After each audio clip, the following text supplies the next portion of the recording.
Hello friends, welcome to my YouTube channel. My name is Harjeet Kaur. आज हम discuss करेंगे 16 अक्टूबर के डेली करंट अफेयर क्वेश्चंस।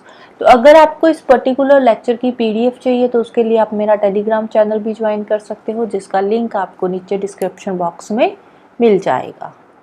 तो शुरू करते हैं। आज का फर्स्ट क्वेश्चन है, The central government has given its in principle approval for which of the following tiger reserve of Bihar. Bihar के अंदर अभी तक सिर्फ और सिर्फ एक ही टाइगर रिजर्व था। कौन सा था? Valmiki tiger reserve. अभी तक जो है वो है वाल्मीकि टाइगर रिजर्व। तो अभी रिसेंटली क्या हुआ कि जो वाल्मीकि टाइगर रिजर्व है, यहाँ पे जो टाइगर्स की पॉपुलेशन है वो कैपेसिटी से ज्यादा बढ़ रही है, जिसके चलते हुए बिहार में अभी एक और टाइगर रिजर्व की जरूरत है। तो उसके लिए अभी स्टेट गवर्नमेंट ने ही सेंटर से परमिशन मांगी थी और सेंटर की तरफ से अप्रूवल आ चुका है। अब सेंटर ने अप्रूवल दे दिया, इसके बाद स्टेट गवर्नमेंट की तरफ से अप्रूवल आएगा। जैसे ही स्टेट गवर्नमेंट का अप्रूवल आ जाएगा तो इसको क्या बना दिया जाएगा? Tiger reserve. कौन सी वाइल्ड लाइफ सेंचुरी है जिसको टाइगर रिजर्व बनाया जाने वाला है? तो वाइल्ड लाइफ सेंचुरी का नाम है कायमूर वाइल्ड लाइफ सेंचुरी।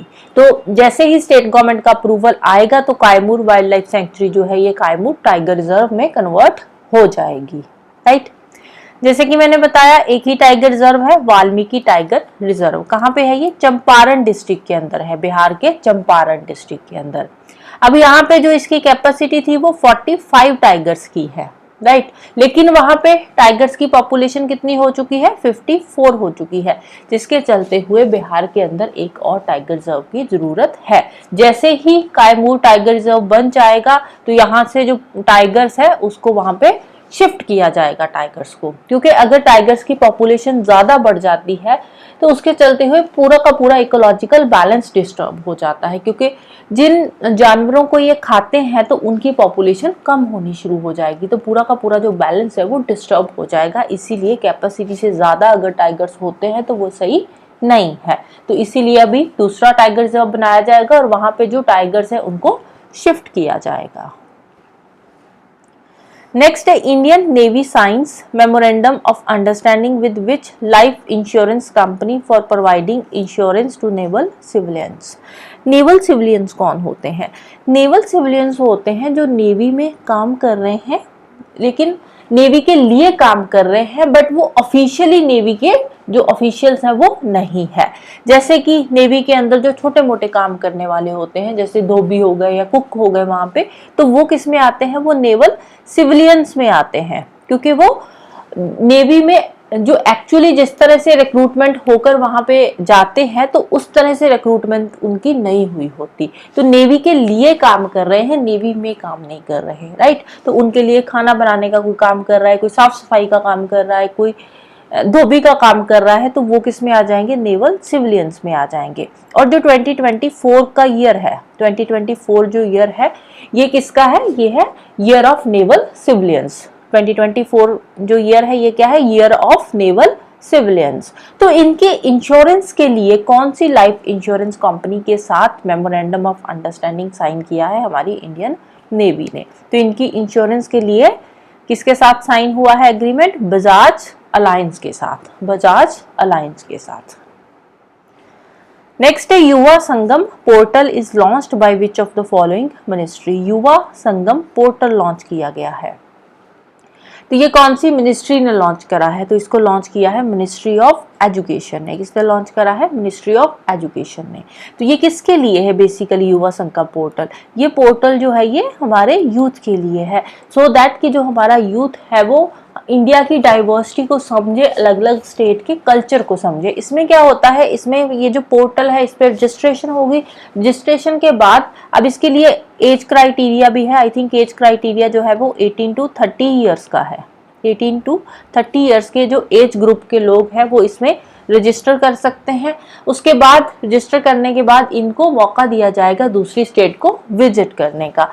से फॉर एग्जांपल कोई स्टूडेंट है वो बिहार का है, राइट, बिहार का कोई पर्सन है, 80 to 30 ईयर्स के एज ग्रुप में वो आ रहा है, उसने इस पोर्टल पे रजिस्टर किया, तो इसको विजिट करवाया जाएगा किसी दूसरी स्टेट को। बिहार का ये बंदा है, इसको सपोज कर्नाटका भेज दिया है, राइट। तो कर्नाटका में ये जाएगा, एक तरह का टूर होता है, तो कर्नाटका में जाएगा, वहां पे जाकर 5-7 दिन के लिए रुकेगा, गवर्नमेंट की तरफ से ये है। तो 5-7 दिन के लिए वहां पे रुकेगा, वहां के कल्चर को समझेगा, वहां के लोगों के साथ मिलेगा, बातचीत करेगा, वहां के रिलीजन को समझेगा, तो उसके बाद ये वापस आ जाएगा, राइट। तो इसी तरह से कर्नाटका का जो है वो किसी और स्टेट में जाएगा, तो कल्चरल जो डाइवर्सिटी है उसको अंडरस्टैंड करने के लिए युवा संगम पोर्टल जो है ये लॉन्च किया गया है। तो फिलहाल के लिए जो इसकी 5th फेज है, 5th फेज की जो रजिस्ट्रेशन है वो शुरू हो चुकी है। आई थिंक 21 तक इसकी रजिस्ट्रेशन ये चलेगी। तो किसने लॉन्च करा है? मिनिस्ट्री ऑफ एजुकेशन ने इसको लॉन्च करा है अंडर एक भारत श्रेष्ठ भारत, एक भारत श्रेष्ठ भारत जो कैंपेन है उसके अंडर इसको लॉन्च किया गया है। तो अभी रजिस्ट्रेशन इसकी शुरू हो चुकी है, राइट। एज ग्रुप 18 टू 30 ईयर्स का है। एज ग्रुप क्या है? 18 टू 30 ईयर्स की एज ग्रुप के जो लोग हैं वो इसमें पार्टिसिपेट कर सकते हैं। तो इससे क्या होगा? पीपल टू पीपल कनेक्शन जो है वो स्ट्रेंथन होगा यूथ के बीच में, क्योंकि अलग अलग स्टेट्स में हमारे जो यूथ है, जो स्टूडेंट्स हैं या यंग लोग हैं वो जाएंगे, यूनियन टेरिटरीज में जाएंगे, वहाँ के कल्चर को समझेंगे, वहाँ के रिलीजन को समझेंगे, वहाँ की डाइवर्सिटी को समझेंगे। तो उसके लिए ये जो है पोर्टल है लॉन्च किया गया है, राइट। तो इसमें मल्टी डायमेंशनल एक्सपोजर होगा अंडर 5 ब्रॉड एरियाज। कौन कौन से हैं? प्रयत्न, परंपरा, प्रगति, परस्पर संपर्क एंड प्रौद्योगिकी। तो इसमें क्या होगा? इसमें वहां पे जाएंगे, वहां की जो परंपरा है लोकल उसको समझेंगे, वहां के लोगों के साथ संपर्क होगा, बातचीत होगी उनकी, तो उस स्टेट को और अच्छी तरह से ये समझ पाएंगे जब वहां पे जाकर 5-7 दिन के लिए रुकेंगे और उस स्टेट को समझेंगे, राइट।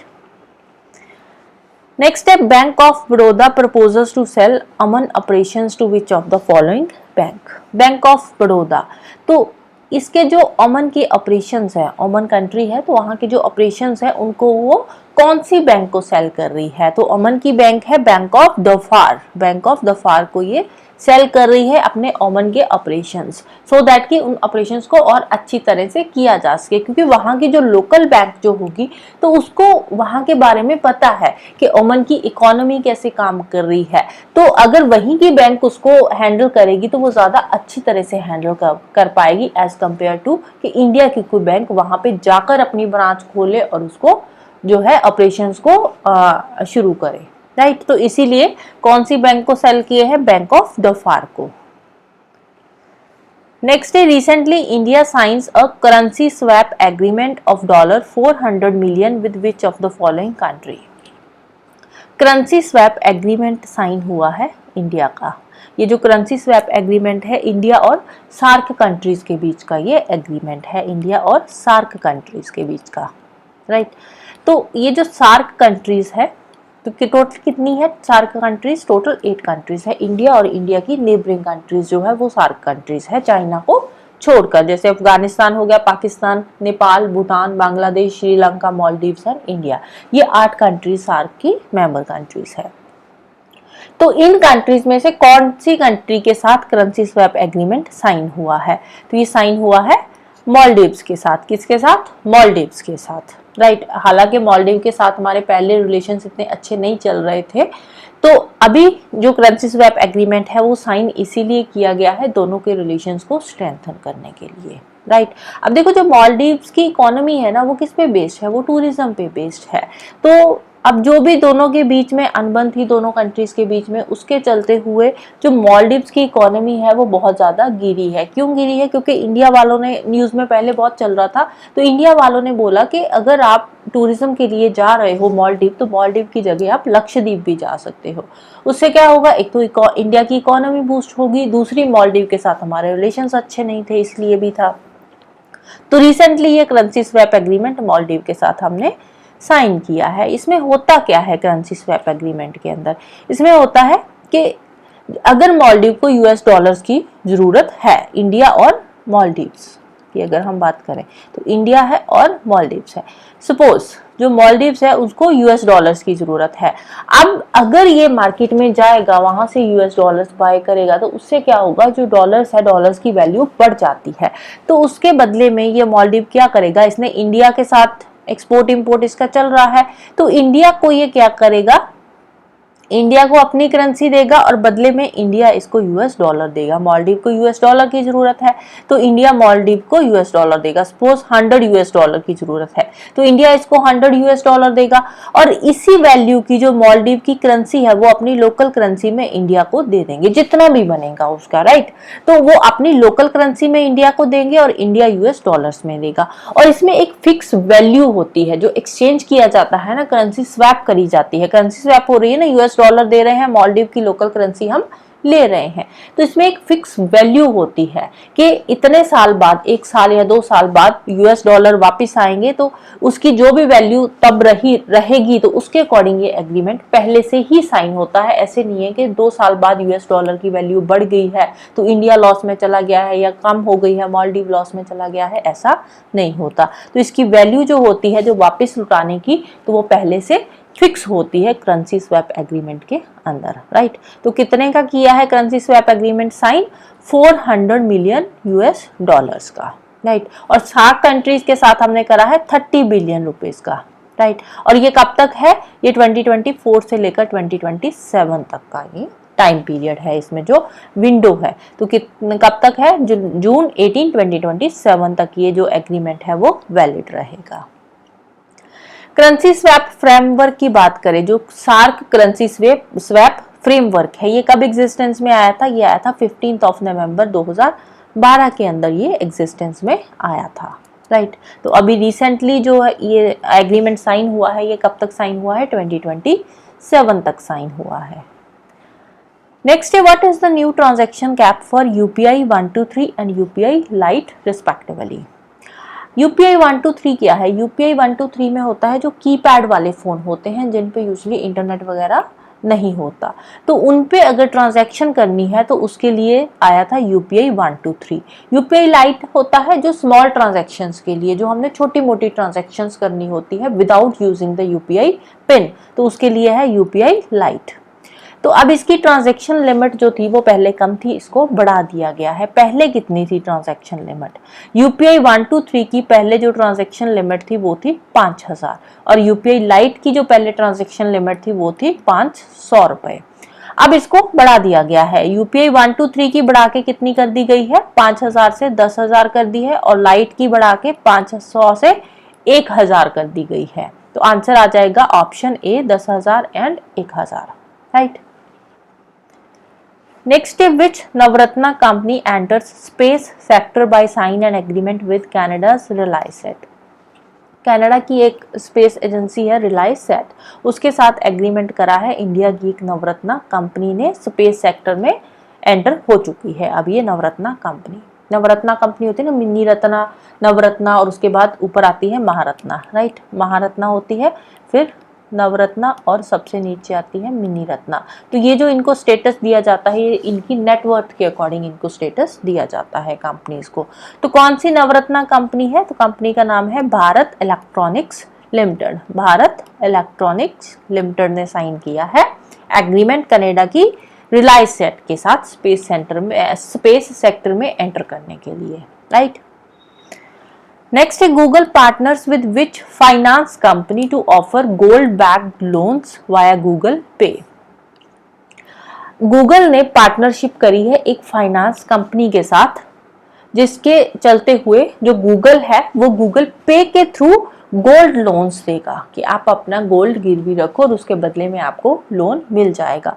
तो कौन सी फाइनेंस कंपनी के साथ ये एग्रीमेंट साइन हुआ है, ये एग्रीमेंट साइन हुआ है मुथूट फाइनेंस लिमिटेड के साथ। मुथूट फाइनेंस लिमिटेड के साथ एग्रीमेंट साइन हुआ है, जिसके चलते हुए जीपे के थ्रू आपको गोल्ड बैक लोन्स जो है वो ऑफर किए जाएंगे, राइट। नेक्स्ट है, विच of the following countries investment authority begins operations in gift city. Gift city कहाँ पे है, गिफ्ट सिटी है गुजरात के अंदर। कहाँ पे है गिफ्ट सिटी, गुजरात में। Gujarat international financial and tech city, Gujarat international financial and tech city इसकी फुल फॉर्म है गिफ्ट सिटी की। तो अब एक रिसेंटली कंट्री आई है जो यहाँ पे इन्वेस्टमेंट अपनी शुरू कर रही है, कहाँ पे, गिफ्ट सिटी के अंदर। तो कौन सी कंट्री है, कंट्री है अबू धाबी कंट्री का नाम नहीं है। अबू धाबी क्या है? अबू धाबी यूएई के अंदर है। तो यूएई जो कंट्री है, अगर यहाँ पे देखो कंट्री लिखा हुआ है, तो कंट्री की बात करें तो कंट्री तो यूएई है, लेकिन यूएई के अंदर जो अबू धाबी है, अबू धाबी अपने ऑपरेशंस गिफ्ट सिटी के अंदर जो है शुरू करने जा रहा है, राइट। नेक्स्ट है Anita Roy becomes the first IPS officer to win gold at Commonwealth power lifting. She is the SSP of which of the following state union territory. पहली आईपीएस ऑफिसर जो गोल्ड मेडल जीत कर लाई है कॉमनवेल्थ पावर लिफ्टिंग के अंदर, right. किसमें? Gold lift, Commonwealth power lifting के अंदर गोल्ड मेडल लेकर आई है, राइट। तो आईपीएस ऑफिसर का नाम क्या है? अनीता रॉय। नाम क्या है? अनीता रॉय। नाम इंपॉर्टेंट है, याद रखना है। और ये एसएसपी है, कौन सी स्टेट की एसएसपी है? And she is the SSP of Puducherry. कौन सी स्टेट यूनियन टेरिटरी की है? पुदुचेरी यूनियन टेरिटरी की ये एसएसपी है, right. So that's all for today. Hope you like this video. Thank you. Bye bye and have a nice day.